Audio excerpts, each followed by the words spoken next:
Tama ko. Tama. Ganyan, good. Like, tingin isa. Iwas. Second lang Iwas. na tingin, tapos less than na second ganyan na tingin, tapos biglang kunyari, ingit ang nakikita. Ganun na Tapos? naman siya. Pero, yung nagtanong sa kanya, kung sino ako, grabe makatingin na ganyan sa akin. Oh. Babae din. Oo. Sabi ko, ano sinabi dun? Anyways, yun lang. Ito, minamasahe ni Kuya Gian yung kanyang mama. Dahil Habang nagkakwento ng masahe. habang nagkakwento ng masahe. Yung excitement niya nagalabas sa kanyang masahe. Dandahan lang, bugbog na yan. Hindi ko kasi makontrol yung... Okay.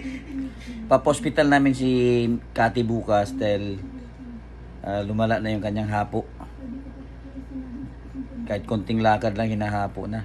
So dahil nandito kami sa Davao, so dito si Kuya Gian nag-aaral. So yeah. Bukas pamusop kami Siemens Hospital. Sana walang major na problema, sana hapo lang. Oxygen na siguro kulang sa'yo. Ano kasi ito yung operahan mo na po. Mm. Diba nagka-anemia, severe anemia. Mm. Yun ang reason daw.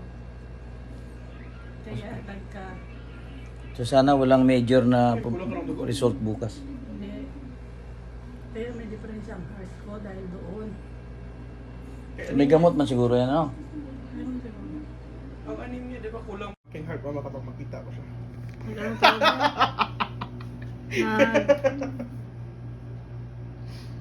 Nagtigas pa, nag-aratag niya, ano ba yun tawag?